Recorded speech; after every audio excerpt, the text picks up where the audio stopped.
Everyone,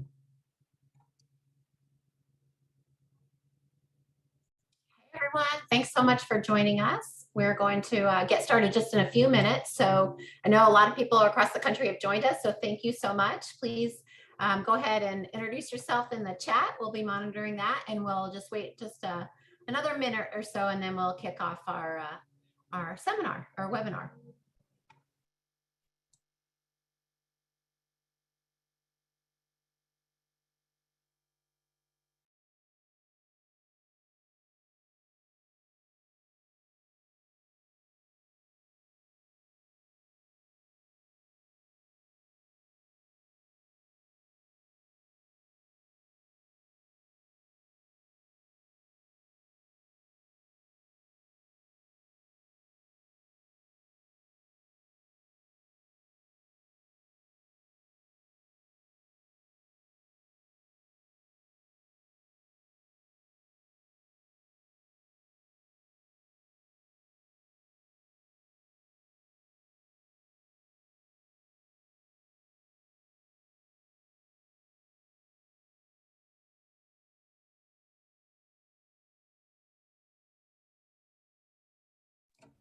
Okay, everyone, I think we'll get started. It's just past the top of the hour here. I'm near Felipe, actually, not just outside the Washington, D.C. area. So thank you guys so much for joining us today. For those of you who don't know, I'm Mary Margaret Diotis. I'm the president and CEO of the National Environmental Education Foundation, or NEEF. And I want to welcome all of you to the National Public Lands Day Skill Building Webinar Series. That is a mouthful of goodness and fun. So National Public Lands Day, as many of you know, or NPLD as we like to call it, is the nation's largest single-day volunteer event for public lands and a signature event of NEEF. For nearly 30 years, NEEF has worked with its federal, state, and local partners to bring out thousands of volunteers across the country to help restore and improve our public lands. As many of you may also know, NPLD is also a fee-free day, one of only 5 days throughout the year when entrance fees are waived at national parks and other public lands. So really helping to bring more people into our public spaces. It's held annually on the 4th Saturday in September. This year it's September 24th, which is hard to believe. It's only 44 days away.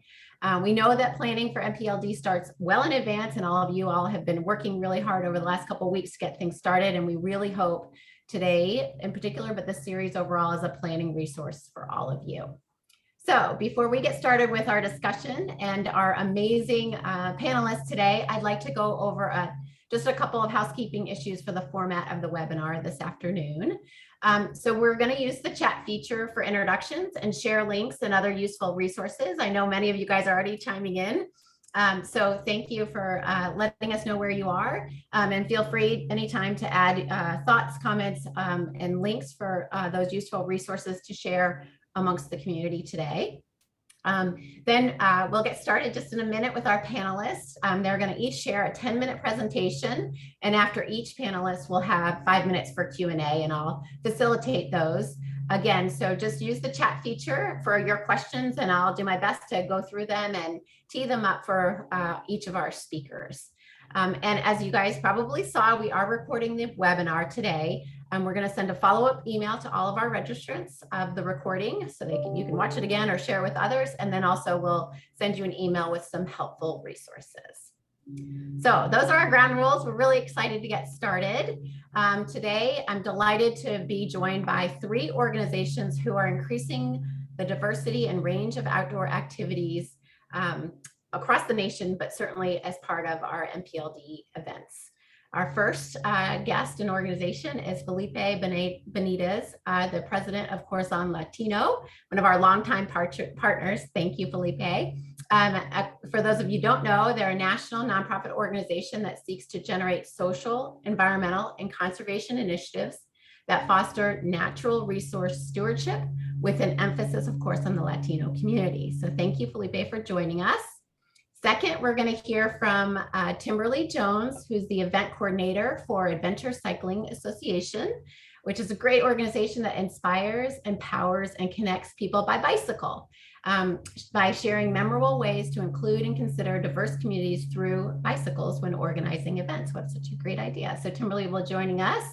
And last but certainly not least, we're really happy to have Amelia Winger Bearskin from hashtag Honor Native Land Innovators at the U.S. Department of Arts and Culture, which is a grassroots action network inciting creativity to shape a culture of empathy, equity, and belonging, three of our favorite words. So thank you, Amelia, for joining us today. So thanks again to our panelists and all of you joining across the country. We're really excited to share some great ways to make NPLD more welcoming and inclusive. So without further ado, we're going to kick off our webinar with Felipe. Take it away. Hey, thank you very much, Mary Margaret. It's always an honor to be part of this amazing initiative, and thanks for all the NIF team that has made this possible. We've, as you mentioned, Corazon Latino, and even before Corazon Latino existed, we've been partnering and supporting in any way we can for probably now 6-7 years. So we're really proud. And during pandemic times, we adapted and we figure out ways. And for us, it's really important is to bring our public lands to as many people as we can. And it is a great opportunity. It is a great excuse, although you don't need a great excuse to get outdoors, but it provides us with an avenue. So I want to share very briefly a couple of thoughts when NIF invited us to be part of this webinar. So like, okay, how can we share some ideas, something innovative? I know that a lot of the folks in this call are experts. They manage lands or work with public lands. So what else can we do to help you do your work better, especially for national public lands? They focused not only Latinos, communities of color, but anybody who wants to participate. Please, I have a lot of slides, but I will go really fast because I only have 10 minutes and they will shut me down if I pass those 10 minutes. Like Mary Margaret and Amy have warned me that they will be on the clock. So, but don't worry if you are not able to take notes or you miss something, you will get these slides. Plus, it's part of a bigger presentation, a bigger training that we've done in multiple times, and it's recorded also, and I will share the link. We did it last year for a large number of partners of the National Park Service in the Chesapeake Bay area.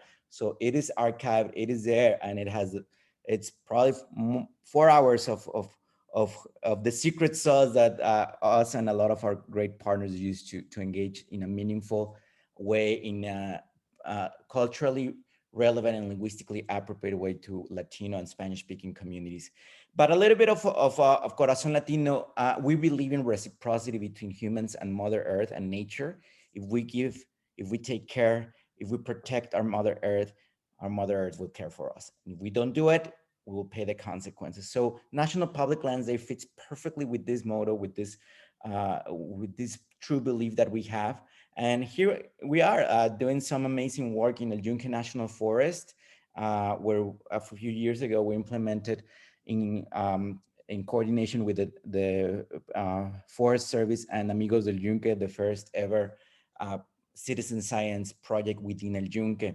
And we're still gonna continue doing great stuff in Puerto Rico. We are a national organization. We have presence in the East Coast, Puerto Rico, the Southwest, and some international. But you can learn more about us at our website. Our engagement model is really just bringing traditional grassroots activities, meaning getting our hands dirty, digital strategies, and traditional media. We believe that creating a surround sound around our communities or the communities that we try to reach will generate action, and repetition is key. We want to make sure that we reach with messaging, with opportunities for engagement in different ways, different opportunities. So you will see us very active in social media. You will see us also partnering with Univision or Telemundo or local media, and you will also seeing us getting our hands dirty. So we believe that's how we can make and influence behavior and create change within our communities. So Again, just very briefly about event planning. Again, this is part of a larger training, but here's some tips that we want to give, and we want it to be very actionable, very to the point. I mean, we all know all the challenges, the opportunities that running an event involves, but here's some considerations that over the course of our not only as an existence as an organization, but as community organizers, as individuals and professionals that have engaged with Latino communities for a long time, we've learned. And we've learned a lot by testing, a lot by making mistakes, and by then iterating and creating successes. So first and most important, when you're talking about communities of color with Latino communities, is remove the barriers of entries. And those can be cost, can be timing, transportation, equipment, and information. How do we get the word out? And I will go a little bit in depth in all of this, but these are very important that we have identified that usually are those elements that will prevent or will be used as an excuse for not engaging in a meaningful way our Latino communities. First of all, cost. Luckily, National Public Lands Day, it's a free access, a free for all a day, so we don't have to worry about entrance to a park or a forest or any public land.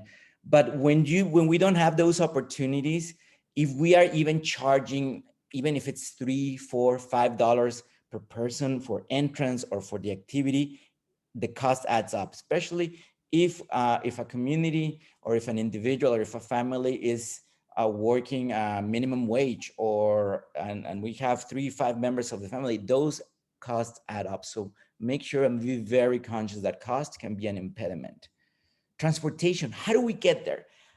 Is our site accessible via public transportation? Is there carpooling? Can we put together a program where we have a shuttle bus? Maybe we can get additional funds to get that. It's fascinating, even in urban settings where one would think that communities that are adjacent or are near a public land will know about it and have access, but sometimes it's not the case. An example we had last year was we did an event for National Latino Conservation Week, where we hosted a big event just coming out of the hardest part of the pandemic. I mean, we're still in a pandemic, although people want to think we're not. We still have to be very careful. At Rock Creek Park, for those who know Washington, D.C., Rock Creek Park, it's centric, it's accessible. However, we wanted to make sure that members of the community, a specific community within Adams Morgan, which is probably a neighborhood that it's not more than 2 miles away from the site where we were doing, to get them to go, we had to think a lot about how do we make it accessible? How can we make, especially because we focus churchgoers at the Catholic Mass on a Sunday. So how do we make sure that they have the ability, like, do they have the ability to carpool? Are they bringing the whole family? So we were, even if it was not a long distance, even if it's just a mile, providing public transportation or providing a shuttle bus was such, and we ended up having more than 300 participants for that event. Timing. Most of our of people or individuals, that's, I mean, true across any groups, is that work in the service industry. Saturdays, it's a work day. So we need to be very careful to make sure that we're not trying to organize something that it's on a Saturday. I mean, National Public Lands Day, for by definition, it's on a Saturday, but we want to maximize the participation of our communities. We want to make sure that we did a little bit later in the day, or maybe on Sunday. But if you do it on Sunday, think about doing it after church, because otherwise, if we do it before church, we're going to have a very rough competition. We're not going to win on that one. Once the event happens, what else do we do?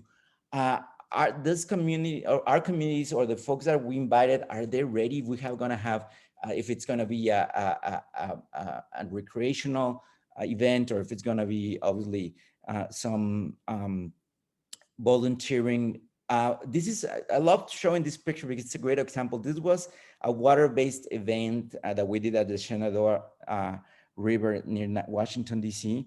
And we told in advance, and we actually brought transportation, and we brought probably around 100, 150 folks from a nearby Washington, D.C. metropolitan area. And although we told them that it was a water base that were going to get wet, they still dressed up and showed up with their regular clothes. And we want to make sure that it was a memorable experience for them. So we had to anticipate all of these changes, all of these circumstances, and make sure that even the lady with the nice skirt was also being able to participate and have a positive. Provide information in advance. Let people know ahead of time what are they going to do. If they're going to be volunteering, if it's going to be sunny, if kids are going to be, or like toddlers will be welcomed, if there's activities, make sure that you provide as much information when you promote your events. And the types of activities that we recommend, it can be anything from education, forestry, meet the scientist, career pathways, project learning. There's so many activities that we know work, forest therapy, yoga, Zumba, dance lessons, and obviously biking, which we're gonna hear a little bit more of a group that does amazing work on that. Snorkeling, kayaking. So make sure that we are providing and that we keep our events as diverse as the communities that we're trying to reach. Dancing, food, music, they're always a key for us. We know that it's a key for success. So we oftentimes live music, we have mariachis, we have a Zumba instructor do a icebreaker. And on top of that, we also want them to volunteer. We also want them to conduct activities that are important for our public lands. But it's not one or the other. You can have fun and at the same time work hard for our Mother Earth. And trust me, those combinations work really well. Information, make sure that you are communicating all of these elements through flyers, through social media, website. Make sure that your website is mobile or mobile friendly. Most of Spanish-speaking and Latino communities will prefer to see it on their cell phones rather than on their computers. Offer the option of text messaging and inquiry line, and use traditional media like Spanish language, TV, radio. They're always eager and very open to support all kinds of information and this type of events that engage with Latino communities. At the event, be inclusive, have bilingual programming, be very conscious of cultural awareness, provide simple instructions, make people feel safe. Be aware of sensitivities. At the end of the day, and that's true with any community, there's distrust to uniforms. And we want to make sure that if we are working with the Forest Service, the Park Service, the local agency managing public lands, that there will be hesitation. So make sure that we provide a friendly and approachable. It's an opportunity to make those connections. Have fun, have a call to action, and spread the word. Make sure that people know that this is continuing and that your public land or your event will continue. Don't make it just a one-off event. Here's a sample run of show that we like providing, like have a welcome, what to expect, trim introductions, safety instructions, very important. Make sure that you provide safety instructions. Don't assume that folks will know. Make sure that you provide, even if it's easy, that it's obvious, make sure that those instructions are properly communicated both in English, in Spanish, and preferably in writing too. Break the ice, have some music, have some dance, do the work, come together as a community. And then one of the things, if you have the budget, you have the ability, we like bringing food. Food is always a great opportunity to bring people together and clean up together, close that loop.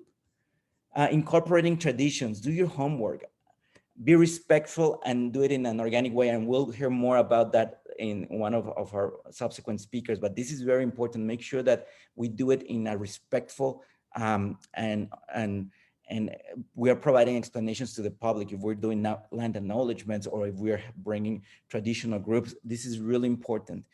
And last but not least, facilitate the next adventure. This is an opportunity. This is a gateway. Use it and make sure that for the next time, once they come back for your next National Public Lands Day, or for your opt outside or Latino Conservation Week, or whatever is the event, make sure that you're setting the foundations for your next adventure. And here's how you can find me. Make sure you will get all of these slides, and I will share a much more not so rushed version of this training. And I'm happy to and open for any questions and answers. I did it on time, Mary Margaret. Great job. Fantastic. So much good information. Thank you. I love the idea of actionable, right? And maybe it's just starting with NPLD if that's the first thing up on your roster, and thinking about how to take that to other events, right? We get better as we try these new things. And I also really appreciate, Felipe, that making sure that we have activities that bring people in, right? Dancing and music and food. And then we can, then they get more comfortable. We all get more comfortable. And then there's an opportunity for them to help do more of the traditional, really fun stuff like invasive species removal, perhaps. I'm just exactly. kidding. Other activities, right? Traditional conservation. First interaction with a new member of the public, you don't want them just to put them to work and like, hey, here's your bag. Exactly. You're like, no, you want them to have fun. You want their experience to be memorable. You want them to come back. Yeah. And that's very important. And it doesn't hurt. It doesn't. I mean, people like it. People like getting to work, giving back to our Mother Earth. Give those type of explanations why it's important. But at the same time, make sure it's fun. Make sure it's memorable. And I will guarantee you that they will bring their friends back and say like, oh, I didn't know about this. Let me bring next time. I'll bring my tia or my cuñado or whatever, my other family members. So we do have a couple of questions. The first one is, how do you find partners and secure funding for these activities that we're talking about? Any advice there, Felipe? Well, probably the not easy is finding partners. Well, there's always Latino, especially with what we specialize with Latino community. There's always churches, there's always libraries, there's always organizations that are serving. They might not be focused on environment as a whole. I mean, there's a lot of great groups like Latino Outdoors, Green Latinos, us, Corazon Latino, that obviously that's our mission. But there are others like LULAC, for example. We have councils all over the country, churches, again, Catholic churches,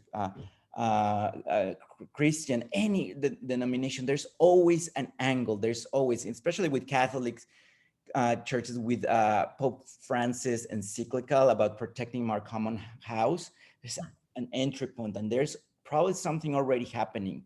So schools are always a good. So find those partners that already have the trust of the community, and that will be some. Then offer them something. Say like, hey, as you do your work, here's some opportunities for engagement.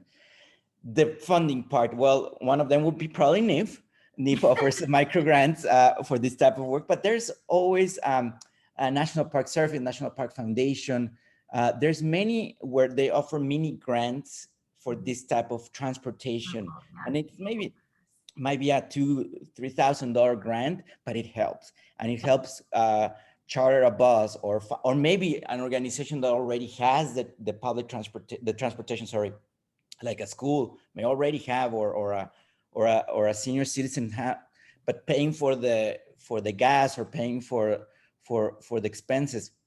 So I would just be local partners, for sure, right? Local humble. There's always who's on the ground and knows those communities. Exactly. It might not be the $20,000-30,000 grant that we're looking for, but there's those micro grants that are usually out there, and they help. And trust me, having a vehicle makes a huge difference for our communities.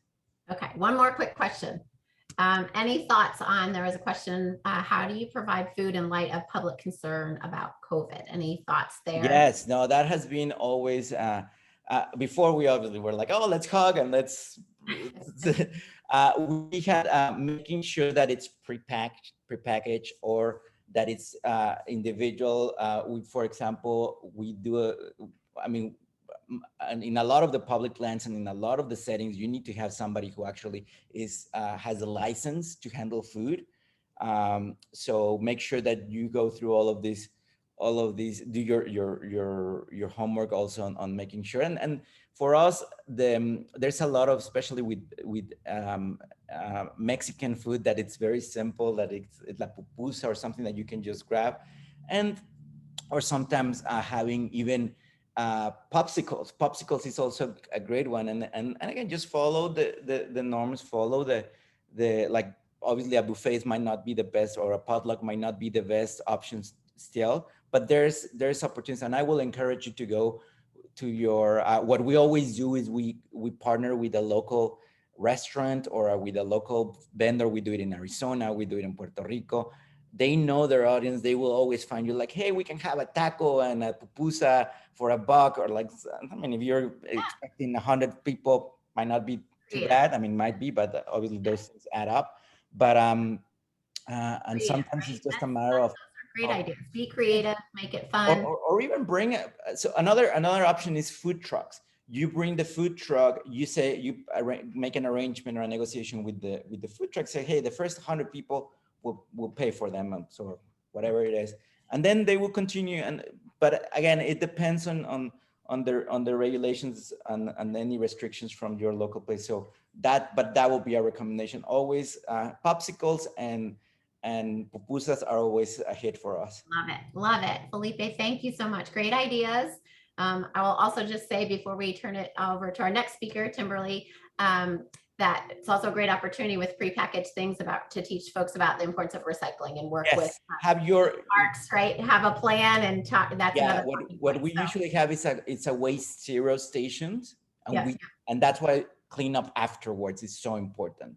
Make sure that everybody, like, okay, we had fun, we had a great event together, let's clean up together, let's make sure, and then brings, again, it's closing the loop, and it's bringing the sense of community with everybody. Yes, thank you, Felipe. We could talk for hours, clearly. So, well, thank you for that. And we'll come back at the end, see you again. So I want to turn it over to Timberly Jones from the Adventure Cycling Association. So Timberly, you're up. Thanks for joining us. Good day, good day. Thank you so much for having me today. I really want to say thank you so much, Niche, for having Adventure Cycling. And we are so excited to experience bike travel and enjoy our parks and public lands this year.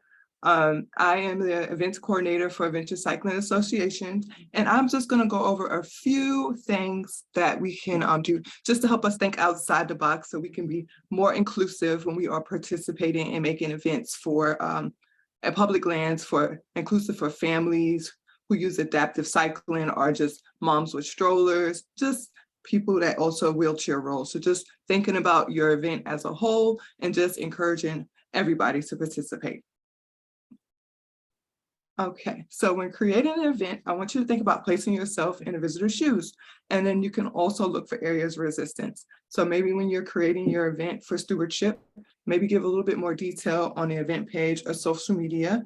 If a person that has a stroller or in a wheelchair, they want to show up to help. So it's always good to think ahead of the plan. So maybe Google search it and you notice that you are landing on the outside of somewhere with no sidewalks or whatnot. So give participants ahead of time some information that they can take that shows that you went the extra mile to invite them and to encourage them into your event. Okay, can they navigate your event safely and with confidence? And this is really good for people that ride bicycles, because we have unique needs and we're able to see things in a different way. So it's always great for us to keep our eyes open and alert when we are biking on our regular routes, because I know we say it's more than a cleanup, but let's think about it. It is also safely moving something large out of the way that will prevent a stroller, adaptive cyclist, or somebody with a little less mobility from going around if it fell on a trail or if it fell in a pathway on the street. So just thinking about our neighbors is something that I know stewardship is something that we can continue, not just for, NPLD, but we are continuing making it a lifestyle for people that promote and do events. And also, it comes in different ways. So if you are planning a bike specific event, on your materials, let people know that you are welcoming all types of bikes, adaptive cyclists, and what's available and what type of precautions you took to make sure, this is the route we're taking, and let people make their own informed decisions so that they can at least know that they're being thought of when these events are going on in their city, and it's something that they want to participate in, and they're just not really sure how to, which way to go. So that's very helpful. And that's something that I've done a lot with my events, just letting people know what's going on, what's around, and what boundaries or barriers they may experience. Because of course, we want to make it perfect for everybody, but this is a work in and learning in progress, and just letting people know that you've been considered and we're here to make it better is something in the right direction. Okay. And then one thing I really am encouraging is creating memorable events. And our goal for NPLD, or right now for this event upcoming, is going to be really engaging with the little people and moms, because we all know that a bike can go around things quickly, but it's the wider wheels, the trikes, and those adaptive type of cyclists that really have a hard time just going over a lot of barriers in the road. So with this event, we are going to, we're planning like a great park day so the littles can learn about Atlanta's tree canopy, because we have a lot of cool trees in Atlanta, and we're gonna just roll around, pick up anything in the paths, and just really encourage the little ones to be aware and be good neighbors of their public parks and spaces. And I think it's a great lesson to learn early. And we have a few other things that are coming down the line that we are going to do with the Venture Cycling Association, just to encourage, whether it's a bike event or it's you are participating in something else and you just ride regularly. Like, just think about how a cyclist gets around, and just imagine your wheelbase and how you can help with anybody else that's traveling behind in your path to make it more of a lifestyle and not just an event style. So I am pretty much done with my presentation, and let me know if you have any questions, and I am definitely here, and I will paste my information in the chat. Thank you, Timberly. That's great. I love the idea of teaching stewardship as we're riding our bikes, right? I have a little one, not so little anymore, but you have a tendency to just go out and ride and don't think about sort of what you're leaving behind. So being careful and cautious, but in having a good time. And I really appreciate the idea of letting folks know, regardless of what kind of wheel they're riding that day, which trails or areas are open to them, are easier to access, whether it's, you have little ones that are trying to keep up, or folks that might be older or need extra help getting around. Just knowing that before you go, I think really does help everyone have a more enjoyable time, right? You know what you're getting yourself into, and certainly for the moms and the little ones, I think that help everyone stay calm and know what to expect. So do we have any questions? Yes, it does. Yeah, questions? Okay, yeah. Is there a way to supply bicycles for guests at an event? Any thoughts on that, Timberly? Yes, so what I've done in the past, if I have, of course, you have to get your waivers, and then we collaborate with local, like a lot of local brands, they have their own bike brands and they do rentals. So we collaborate with them to use their bikes, and we bring it on site. And then that's just like a demo day. You come out, you can ride, you sign a waiver, you can just have a little bit of fun. And so that's the process we follow. Just the main thing is to let safety first. So of course, you gotta have your helmets and all of that stuff, and then just get the liability waiver signed. And there's many electronic ways you can do that if you know the pins and you want to reduce contact and stuff like that. So great idea, great idea. Let's see, what else we have. Another question, how do you handle people that can't go as far as others? They create their own sort of adventure, or you just provide them again with information in the beginning on, like a way to turn around, or how do you recommend people look at that angle? Yeah, so if it's like a group ride specific, there's always going to be somebody in the back to trail the ride. And so that would be the person that if anybody's, falling a little behind, they would connect with them. In the past, we've had trail cars to help bring them back, or mostly trucks, so you can just throw the bike in the back. If it's not an event of that major, that's when planning the route really comes into place, because then you can know your entry and exit ways and how to assist people when they do drop off the ride, and they can feel safe and not just, left out in the middle of here in Atlanta. That might be a little intimidating. So I think all of this comes down to really planning ahead and just really putting yourself in the shoes of, in the business world, the client, the customer. This is us. Put yourself in your neighbor's shoes. And I think that starting with the little ones and just these programs what the NEF is doing it needs to start being ingrained into our culture. So that's where I see it going. So yeah, I think that's so true, right? You want everyone to have a good experience, right? We want them to come back. We want them to feel comfortable. That's one of the things we're trying to do with National Public Lands Day. So planning in advance, letting folks know what the expectations are will really help, right? Everyone knows what to expect. Parents won't be stressed. People won't feel left behind, right? They'll sort of know from the get-go what to expect. And then we over deliver, right? Kimberly, over deliver a great experience for them. Okay, there are a couple more questions. What is the optimal group size for a bike group? Any thoughts on that one, Kimberly? So per ride, so it depends on the strength of the rider. So you at least want to have 2 people that are in charge. So you can have that one person in the front, one person in the back. Middle depends on, of course, how far you're going and the level of comfortability of the riders. But I usually don't go more than 4 to 5 riders to the 2 lead ratio.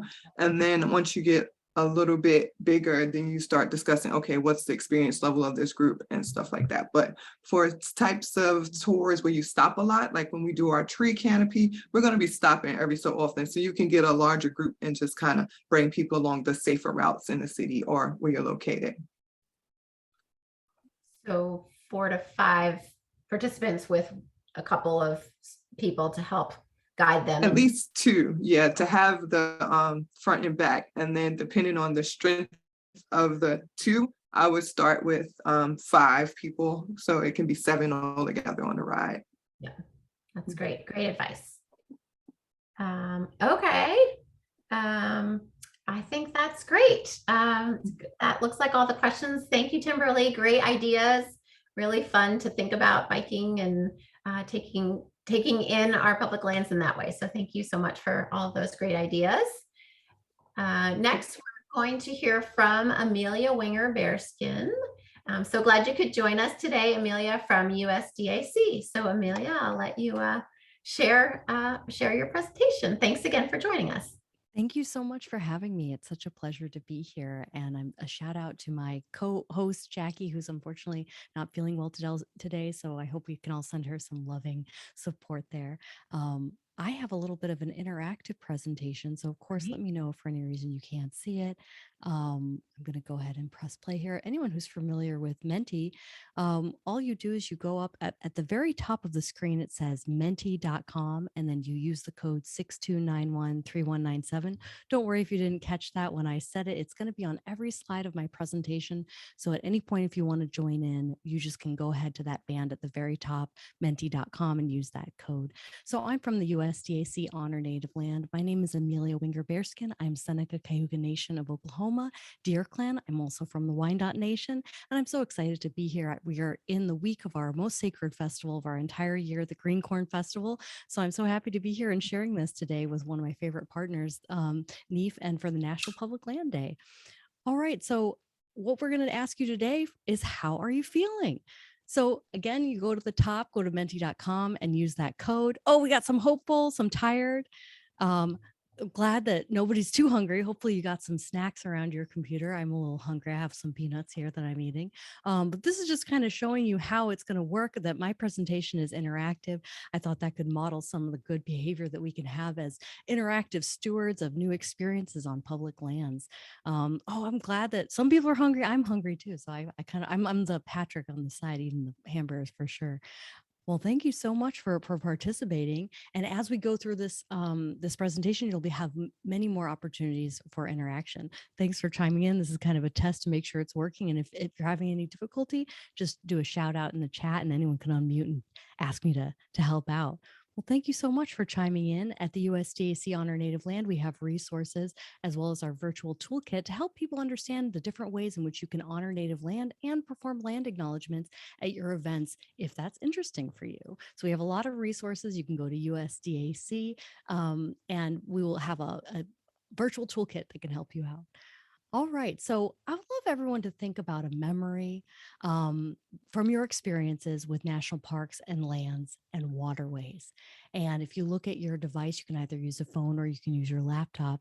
You'll see that you can enter some words there that can help us generate a word cloud about some ways that you can think about a memory, a hope, or a remembrance from your experiences with national parks, lands, and waterways. I see we have one answer here, which is awe. Family vacation, absolutely. Family time, absolutely. I myself have just been on some public lands on our reservation, and it was really fun to be camping with a lot of family and friends. Got to see a lot of Oklahoma wildlife, nature, a lot of nature. We have birds, dry leaves, intense pine smells. Oh, that sounds beautiful. Beauty, peace, adventure, wildlife viewing, exploring mussels while boating on the Mississippi River. Well, that's wonderful. You know, one of my favorite river clams is actually something that we call in our culture wampum, and it has a purple and white shell that we make into wampum beads. I have one right here. It's my little wampum shell. Oh, sunset in Moab. That's beautiful. Mountain biking, campfires, hiking to waterfalls and glaciers, junior ranger, bark ranger badges. That's great. These are all really wonderful memories to think about national parks, lands, and waterways. Thank you so much for participating. And I really am excited to further go into all of your ways in which you're holding in your memory public lands. So in what ways do you express yourself best? You know, everyone expresses themselves in different ways, and there isn't a wrong way around expressing yourself and thinking about how you hold those memories. And the ways in which you can honor your ecosystem could also be tied to the ways in which you express yourself. A lot of time people think of land acknowledgements or honoring native land or honoring our land primarily in language or through talking. But I've done land acknowledgements that are in song, that are in videos, that have maybe a sculptural presentation, or even I've seen someone do weaving and tapestry as a way of commemorating and honoring our land. So I'd love to know, what are some ways in which you express yourself best?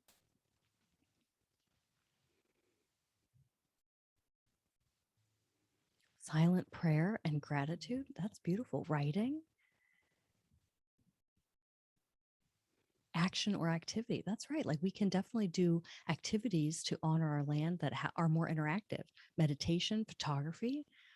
That's right. And if you have in one of your National Public Lands Day events, photographers in your community, you might find a way of having them participate in honoring and acknowledging the ecosystem through something that they're good at, and talking to them and finding out ways in which that photography can help reach a new audience, or be a way in which you can commemorate areas that maybe you're not allowed to walk towards, but with the telephoto lens can bring something closer to people, even though maybe their steps or footsteps might harm that ecosystem. That can be a really great way as well. Artwork, we have action, dance, researching, teaching, of course, sharing something like food. That's really wonderful. So see, we have a lot of different ways in which we express ourselves. So we should remember that when we're designing ways of acknowledging and honoring our land. So when we express gratitude for our experience, we're contributing to the ecosystem.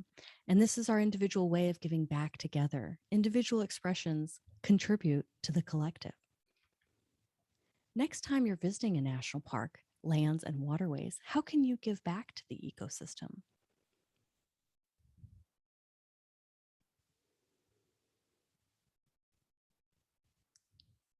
Pick up trash. Yeah, we were talking a lot about cleanup days today, for sure.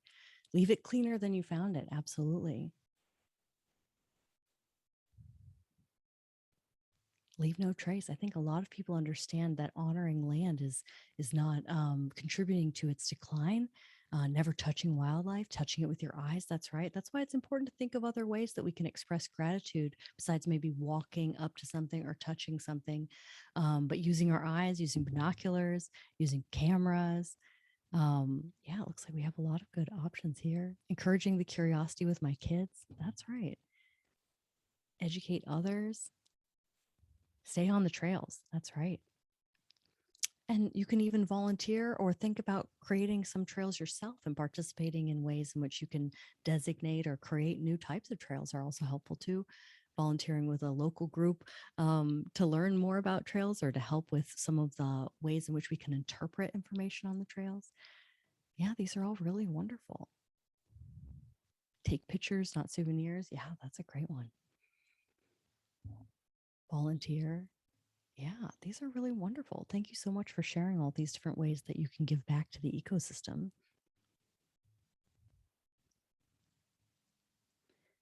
So we encourage you to try new ways of expressing and heighten your noticings and awareness, to be creative.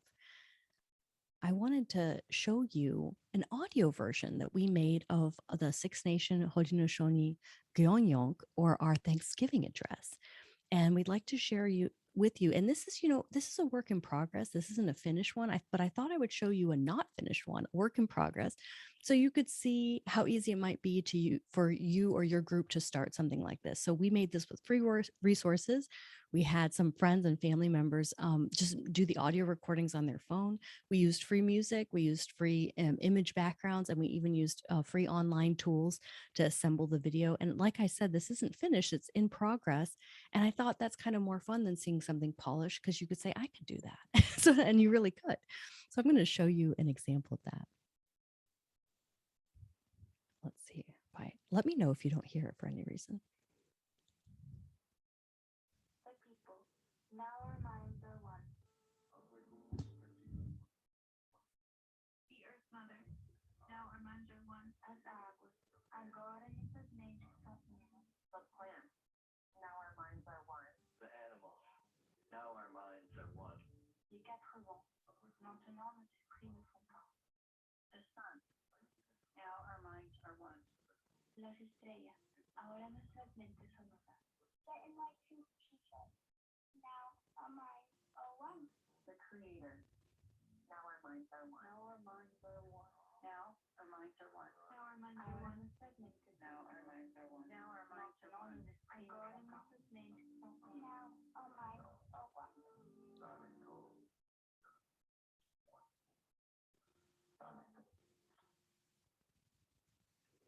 So I hope everyone was able to hear. Oh, the audio is faint. Maybe I'll play it. I have to reshare really quickly in order to do that, because I think I didn't share with the audio. Share sound. There we go. Optimize for video clip. Got it.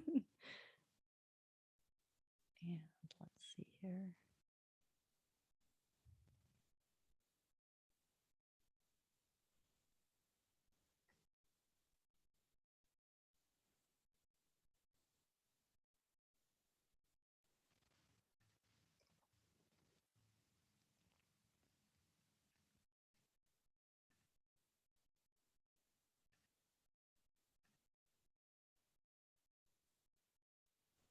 Just do this one more time so you can hear it a little better, because it's nice to hear the voices since it's an audio thing. Let me know if this works better. The people, now our minds are one.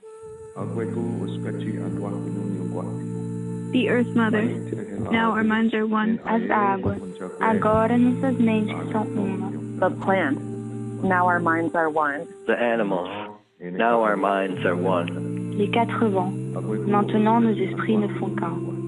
The sun, now our minds are one. Las estrellas, ahora nuestras mentes son una.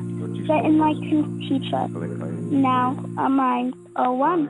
The Creator, now our minds are one. Now our minds are one. Now our minds are one. Now our minds are Ahora one. Nuestras mentes son Now our minds are one. Now our minds are Maintenant nos one. esprits ne font qu'un. Now our minds are one.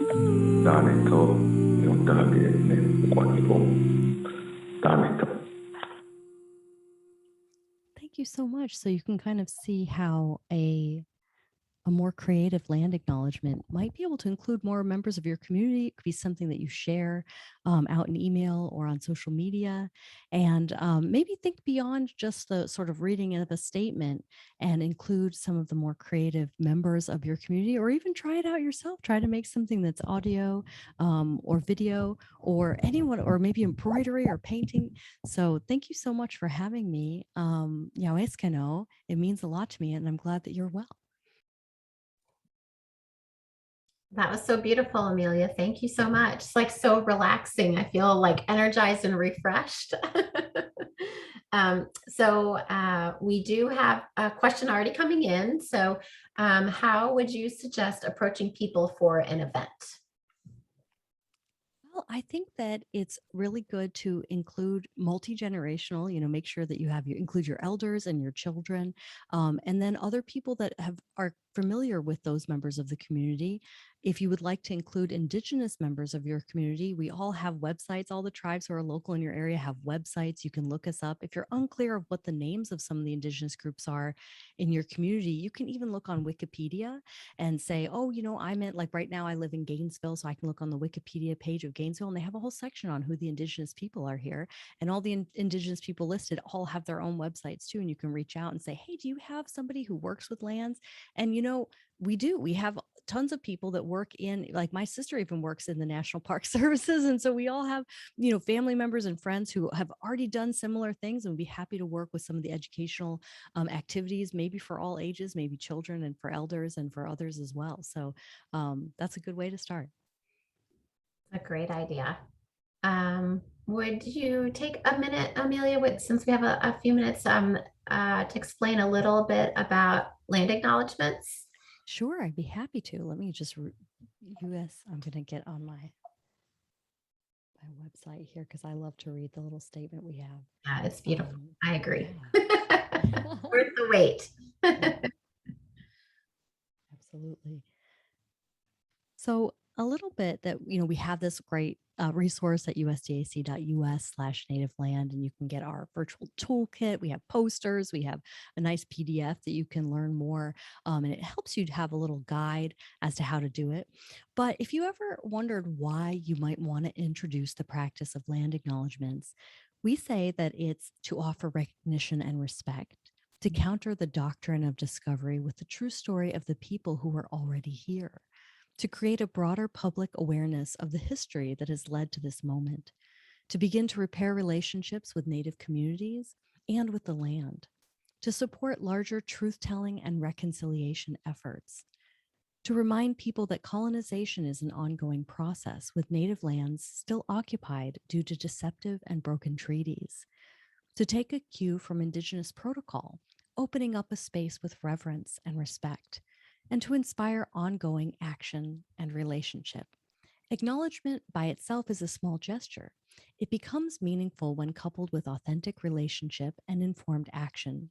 But this beginning can be an opening to a greater public consciousness of Native sovereignty and cultural rights, a step towards equitable relationships and reconciliation.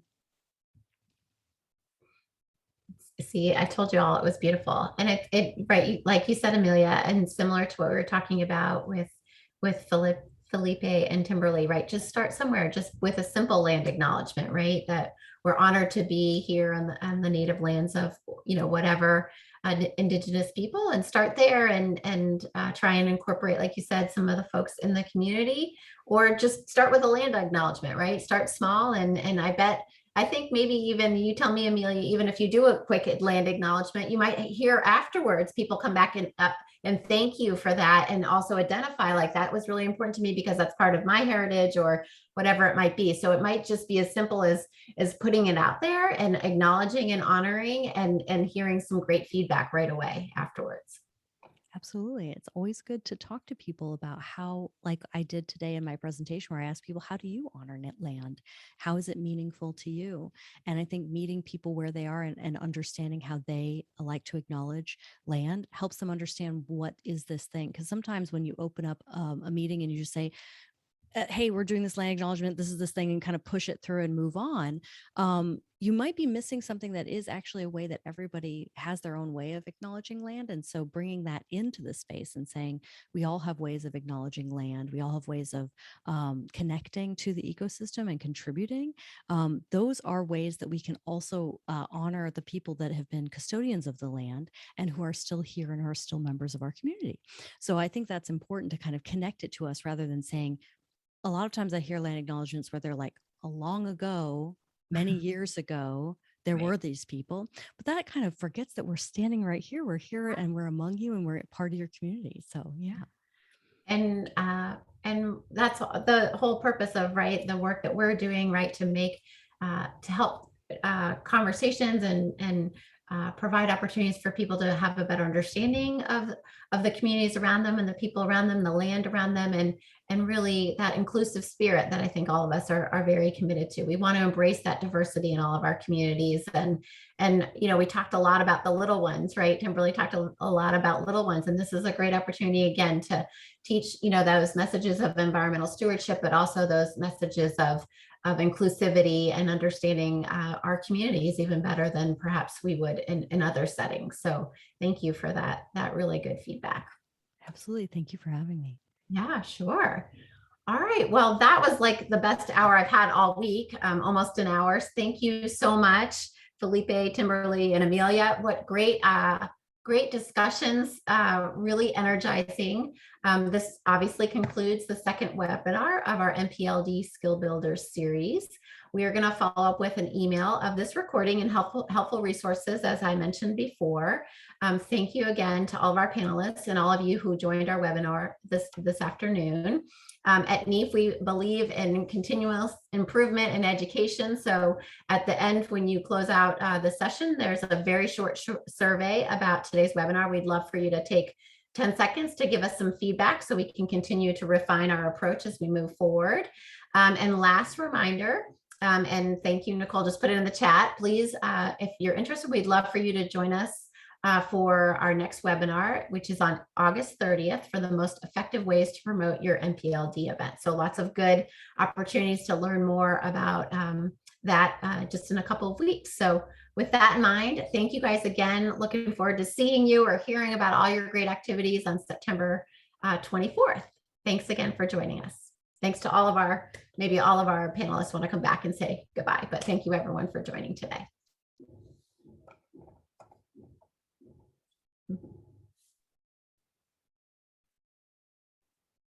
Goodbye. Thank you. Bye. Thank you.